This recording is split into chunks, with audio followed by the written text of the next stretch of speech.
Now, getting back to the election, the Prime Minister offered a pretty poor excuse as to why he hasn't had much more contact with Donald Trump. During one of the debates, he suggested that the US President doesn't have a mobile phone. Here's a reminder. Just quickly, you got his number? You texting? I'm not sure that he has a mobile phone, the US President, or Joe Biden. It's not the way it works. Oh, really? When you have, with any global leader. Now, as I put it to our US analyst, Kristin Tate, given his social media posts and media call-ins, it's inconceivable that the President wouldn't have his own mobile or cell phone.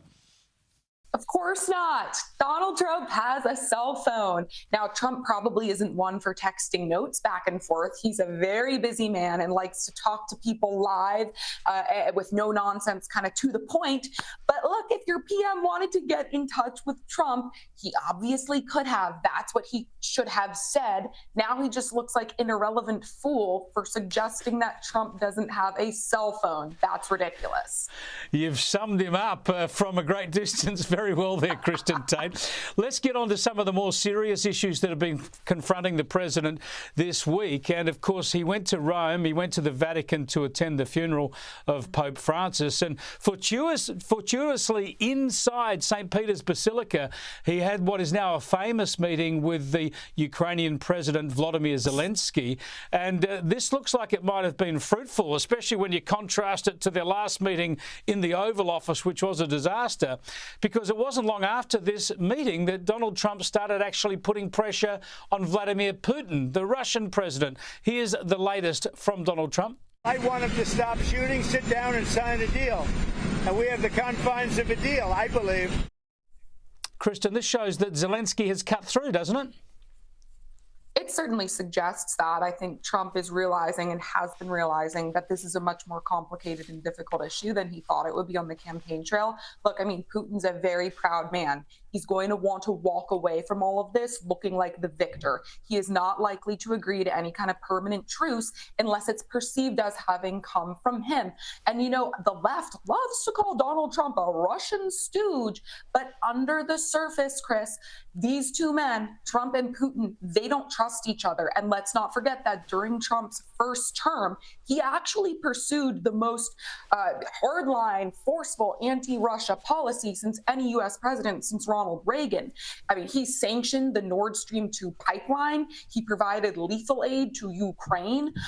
So, you know, Putin, he views Trump as a worthy opponent who's not easy to manipulate like Joe Biden was. But this is a very complicated issue, and it's going to likely take more than Trump and Zelensky offering a ceasefire for Putin to agree. Putin is going to want some concessions, or at least the appearance of some concessions. What those will be, I don't know yet. But at least it looks like some progress has been made here.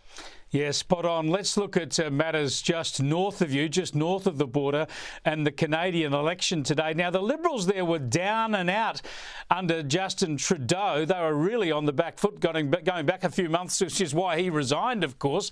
But now a bloke's taken over from him who's never even sat in Parliament, and he's led them to victory today. Is this very much a backlash against Donald Trump north of the border? I don't know. You know, the Canadians have been on this leftward march for a long time, much longer than Trump has even been on the political scene here. They are just on a path to self-destruction. They have completely lost the thread. But there are some good conservative Canadians there, Chris, who are very worried about their country.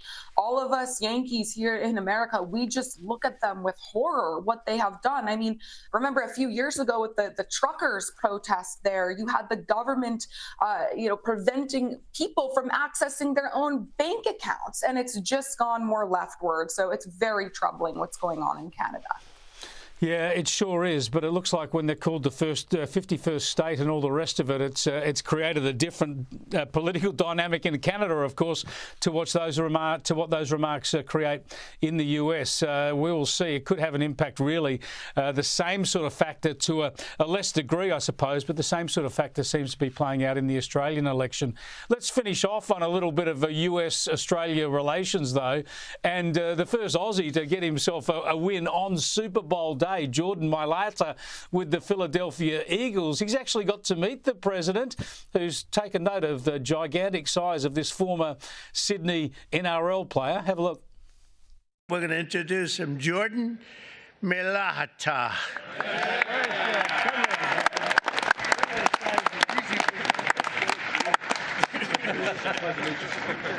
Thank you, Jordan. These are big people.